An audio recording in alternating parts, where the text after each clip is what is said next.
Hi, my name is Tim Baird, fantasy and science fiction author. I get to play a djinn named Magnus Tryggvason in Tiny Frontiers. Role-playing games have had a very positive impact on my life. It gives me the ability to go to some fantastical land, disconnect from reality for even just a couple minutes, and then when I come back, I'm refreshed, centered, and ready to get back to work. We hope that you guys enjoyed Tiny Frontiers as much as I did. Thanks again for watching. Mission Rescue! You are all members of an intergalactic rescue group called Such Rescue. I would like to bring the green people on board for further examination. Does it look clean? Oh, definitely not, no. Oh, great. Yeah, just take the dog and just kind of see where he leads us. You follow along and it very suddenly begins digging. These look like parts that we need to repair the ship. The approaching ships start coming in hot, but you just leave the atmosphere and they don't pursue and are now approaching Ring's Eye, a neutral space marina. Ring's Eye is ruled over by Lady Luce, whose cuteness is only matched by her ferocity. You are approached by Kirsten. What are you doing? What are you doing? I'm just patrolling. I'm always keeping an eye out for suspicious characters. What possibly looks suspicious about this? He's like buried in trash, stuff all over his face. You don't know if he was eating something, or you don't really want to ask questions at this point. Where are we going? North. Welcome to Dungeons and Dragons. Therapeutic benefit in role-playing games. Welcome to Dungeons and Dragons. Oh yeah, baby. Your presence requested in exchange for treasures. Are we talking one treasure each? Count that.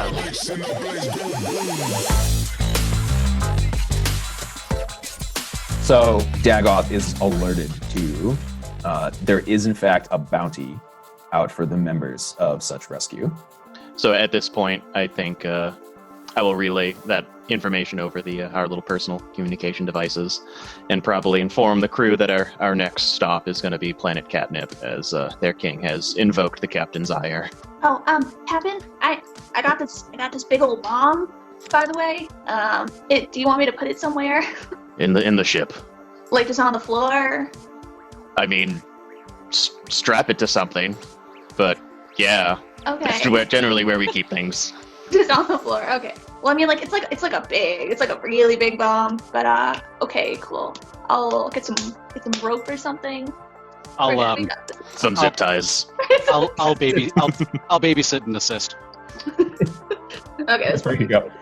Yeah, the bomb explodes. The bomb catches fire. Game over. Yeah. Okay, Conrad. Yeah, grab sorry, the this is time. only a 3-episode series. It's fine. Captain Dagoth, how much time do we have before we need to evac? No current rush.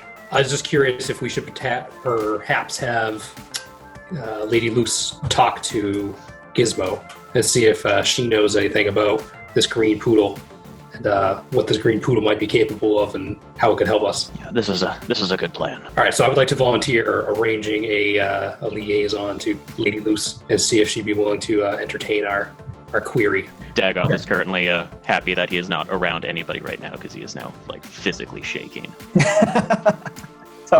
So you go before Lady Luce, who is sitting upon its 8 beds stacked on top of each other, of all different make. And so she's sitting 15 feet up, even though she's a foot long, and she looks down. And so you bring Gizmo before her, and she looks at Gizmo, and they both just kind of stare at each other for 30 seconds. And then Lady Luce descends from the beds and sniffs around Gizmo, and then she crawls back up on top. I have determined that this poodle is in fact a poodle. Your vast wisdom is much appreciated, Lady Luce. Thanks, Lady Luce. This was useful. Very helpful indeed. Okay. This poor poodle has never been exposed to another dog its entire life. Interesting. Travesty. Even its own parents? Are you saying it was not born of natural means? Yes, the way that this dog was grown was not within another. Ah, very interesting. Test tube dog. It is quite pleased to have gone with you. It didn't like being on Planet Jank. Does it like its haircut? I did a good job. It's unsure what to think of the haircut, not knowing other dogs, but feels that it has a new. It appreciates its freshness. Yeah, better. It did not care for the robots never washing it a single time its whole life.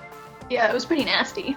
I Yeah. mean, like, I thought I was kind of gross, but like that was like. You are kind of gross. Thank you. Do we know Lady Luce's allegiance to the planet Catnip? If she is against them? She's definitely against them. Yeah, she does not approve of Felinitas trying to vault the cat race to like an empire, and she hates that they lock up innocent dogs. Is she willing to sponsor our mission to Planet Catnip in terms of finances or weaponry in order to aid us if we were to help get rid of a mutually aggressive enemy? So she definitely will upgrade your ship under the guise of goodwill. She's still claiming like complete neutrality, but she certainly upgrades your ship to like the shields and the weapons, and installs like a new hyperdrive, your inertia compensator, and she volunteers Kirsten to accompany you to aid. But again, it's all the general idea of you being a rescue group and not for the sake of an assault on a planet. Is it possible to also get our biological filters upgraded to handle the dander bombs that Planet Catnip likes to employ against gens such as myself? Oh, she definitely will provide you with proper protection to the environment of Planet Catnip, and so you'll have proper ventilation and the ability to breathe in water should you come across it, and there's built-in antihistamine injectors into your armor. So Sending Kirsten along with us? yeah, Kirsten is the Tyrannax who is carrying around the giant hammer. Oh, glorious. Yeah. Your generosity knows no bounds, Lady Luce. Thank you. It's just like deeply bows. Seeing the It was captain me. do it. This Do the pleases same. me. I need to do what the captain does. Is there any way we can get like the layout of the pound while we're still on the space station? So the Best way to approach it. the best thing to approach is to go see Berkeley, the Right. tech person who will attempt to crack like the defense codes to access all of that. So yeah, I guess that'll probably be Dagoth's next stop, is to see if we can't get that information readily available to us. Okay, are you all going to see Berkeley, or are you like separating at this point? Well, McSnee was the one that like got the info. So like he Yeah, definitely we can go as a crew. Yeah. Yeah, because like now that I've got the ship kind of back in tip-top shape. Yeah, we've all done our individual tasks, so we can now do this as a group. I mean, I hauled this big fat bomb all the way back. Why are you still carrying that around? I said put that in the ship. You might need it. I don't know. We're all gonna die. If I don't bring this bomb and we end up needing this bomb, you're gonna be real upset. You got me there. So you go to see Berkeley. She's human and she has glasses on and a tight bun. So she's sitting there in semi-dark room with like 5 different monitors, like all spread out, and several keyboards. So it's kind of like looking around, typing in stuff. So you all go in and she doesn't turn around. You just kind of see like her side profile. And she looks at, you can now see there's like a camera that's pointed at you, and you see she's looking at you on screen. Greetings. Howdy. Me and my crew, we require your assistance. We hear you can provide us blueprints on the pound. Oh, well, first I would need to access their defense systems that are live around, which I should be able to do. So she starts like typing in this like random stuff, and there's just lines of code all over the place. I do believe that the passcode to deactivate is simply Rex rules 1, 2, 3. Such a So complex secure. password. We never would have Never. figured that out. We never would have gone. I have the same combination on my luggage. That's the stupidest combination I ever heard in my life. That's the kind of thing an idiot would have on his luggage. It works, sir. We have the combination. What's the combination? 1, 2, 3, 4, 5. That's amazing. I've got the same combination on my luggage. Well, unfortunately, it's the last password you'll ever hear. And at that point, a glass divider shoots up, and from off to the left, this like little hatch opens up, and you see a 2.5 foot tall cat person walk out. I'm not the smallest one in the room for one. In fact, Magnus and Dagoth would have heard of this. This is a bounty hunter by the name of Stripes. Stripes. Yeah. I never thought I'd hear that name again. Oh, this might be a good time to mention that we may have a bounty on our heads. Like all of us? Yeah, the crew. Okay. Yeah, I figured I did. Is it on top of mine? Do they stack or do they? Okay, they don't. Yours is little. It is size appropriate. Cool. Yeah, I definitely didn't have one. So Stripes goes like this and pulls out this giant fish that has been like solidified. Oh. A pike. Yeah. Time to enter combat. So for combat, you roll initiative just by rolling your 2d6s, and then you just add them up. So that's where this is different than a standard test. So I got 2 4s. I have an 8 total. I got 7 total. I have 4. I got a 9 total. So in combat, you are able to take 2 actions. The standard actions are move and attack. You can generally move 25 feet with your move portion. You can move twice or attack twice as options. There are a couple other abilities that you can do where like you're drawing a weapon would actually take an action, holstering a weapon takes an action, healing somebody, you need to be next to them, and you make a medicine check, that takes an action, and you can focus, which when you take this, the next time you make an attack, your test will succeed also on a 4 in addition to the 5 and 6. Your focus action remains in effect until you choose to attack. So you can carry this over. You can choose to evade, which then until the start of your next turn, you can make a 1d6 test. And then if you succeed and you're hit by an enemy, you evade the attack and take no damage. Passive ability of Spulge. You can make suppressing fire, and that lets you make an attack at disadvantage every time an enemy enters your area that you're suppressing. And finally, you can take, so all enemies attacking from one direction will gain disadvantage. Okay. All right, so any questions on that? The weapons you use, that alters your test check. So if you have, again, we went over this before, but if you have mastery in a weapon, you roll 3d6 for your test. If you're proficient, 2d6, and if you are not proficient or mastered, then 1d6. So a random tool that you find just lying around would be like a 1d6. So first in combat order, Captain Dagoth. So Dagoth will probably use his move action to move right up in this cat's face, and then just set his second action to evade the presumably oncoming fish attack. Okay. Now it is Magnus. I love that it just worked out like that. That Captain and Magnus were the first two into the fray. So Very we're fitting. trapped in a room, basically that we entered, and a glass panel came up and trapped us in. Mhm. Do we know if this glass panel is breakable? Are we truly trapped? Is fighting like our only option? So you could use one of your actions to make a knowledge test for this glass if you wanted to see if you were able to break it, or you could just attack it. You know what? The berserker in me wants to really just kind of go into it. So yeah, I think I'm going to. I have to draw my weapon as one action, and then I can attack with another. Is that what you said? Mhm. All right. So I will. Do I have to roll to draw, or I just do it? You just successfully draw. Okay. So I am going to successfully draw, and then try to scare away the cat. So sword in hand, I charge to make my attack. You know, this is the first time I think a player has provided their own sound effects that I don't need to add in later. All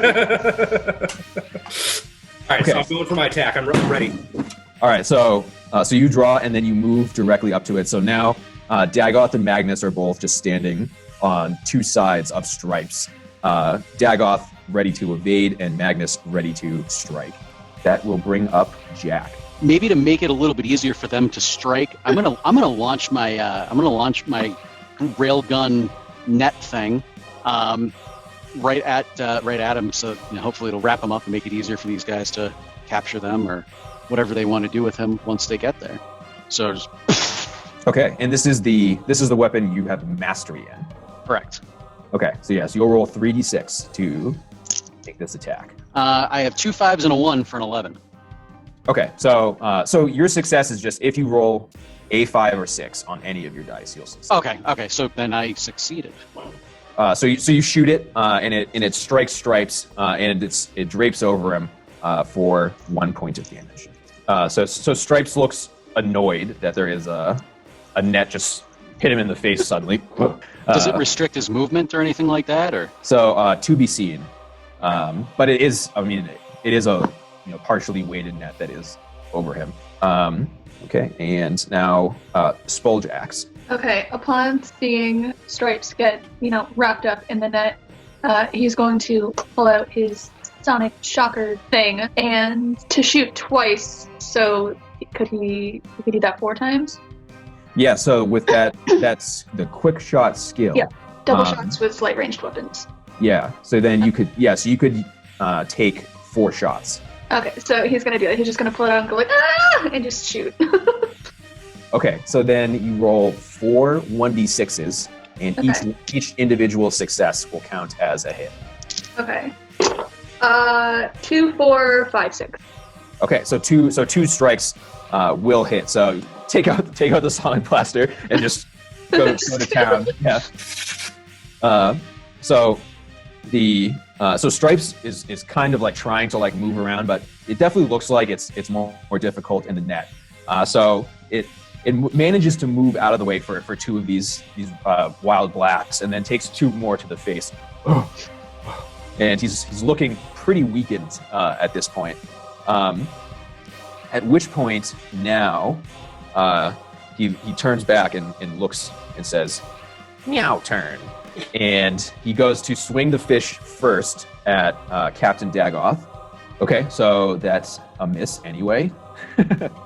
And the second attack is at Magnus, which is a success. So Magnus takes 1 point of damage after getting slapped across the face with this massive fish. So it's just like a big yeah, which is you remember Stripes being notorious for beating people through just complete humiliation before actually delivering any knockout blows.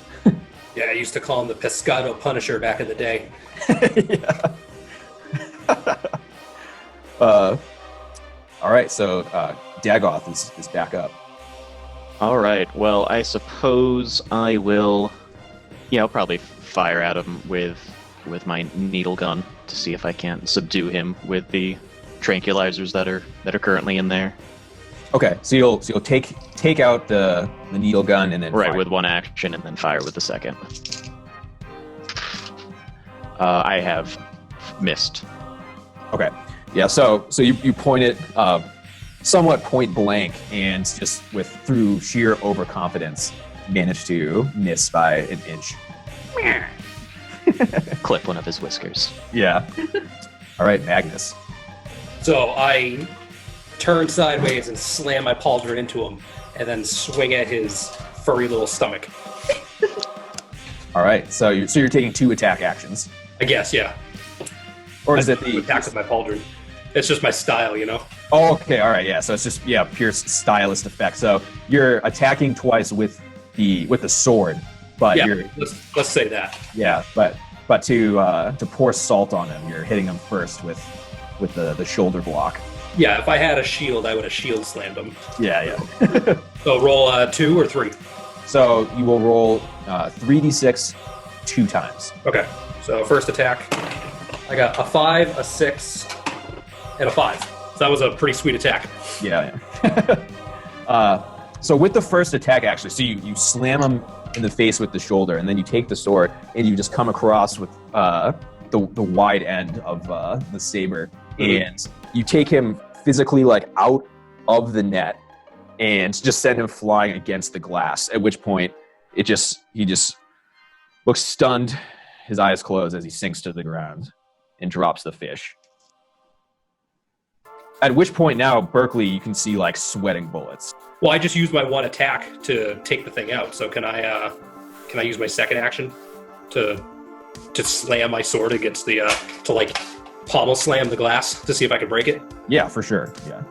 I got a 2 and a 5. You succeed. And a 5. Yeah. So then you go to slam your pommel into it, and you hit it with enough force where you see a vicious crack in this glass that is like somewhat thick, but your gen strength is great. So you have this huge crack in the glass. At which point, Berkeley is now like hiding under her desk. So I do like a half spin around, and I come back and I just crash my sword straight into the glass, and I want to try to cut a person-sized hole through it big enough for Dagoth to make his way through, as I think he's our biggest team member. Yeah. So you smash a huge portion of the glass, and then you step inside of it, and instead, just to make Berkeley extra tense, you step inside, but then you take a 90-degree turn and you carve out very carefully Dagoth's size and His exact shape. Yeah, that shape. And then I just burst through a section that wasn't cut out. Oh yeah! So you're through. You're through the glass. Berkeley is cowering underneath the desk, knowing that something bad's about to happen to him. So yeah, I suppose I'll pick Berkeley up and just like bring her up to eye level and just be like, "Why have you betrayed us?" I was paid off by Felinitus, and I was paid off by Stripes for this setup. And how much did they pay you? They paid me $1 million catnip dollars. Yeah. What's the current exchange rate for catnip dollars? Is that a lot? Same exchange rate as unicorns to leprechauns. On the planet Catnip, that is extremely wealthy. Well, that is a great coincidence, because that is exactly the price I am putting on me not tearing you in half right now. Oh, all right. Just don't tell Lady Luce about this. Don't you worry. And Berkeley can't see it because it's the chitinous on plates on this back, but they kind of shudder a little bit. It's like, she won't hear a word. And I'm just going, where you have that charisma trait, I'm just going to forego the check. Okay. Say that, she believes you, which otherwise I would say make a test here. But, so she believes you won't report her. She hands over the money, and that you do confirm that is the code to deactivate the cat. Okay, that was going to be my very next question, is to make sure the intel we just got was in fact legit. Yeah, it's good. She thought that you were all about to go to your doom when she produced that where the villain reveals their secret plan because they think they've won. That's what transpired here. Fair enough.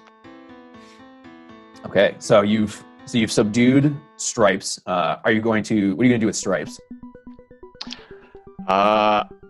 Bring Stripes to Lady Luce, because we were just assaulted. Yes. And I know how she abhors violence. So you show him the welt on Magnus's face. So you go forth. Yeah, show the welt. Produce the fish weapon.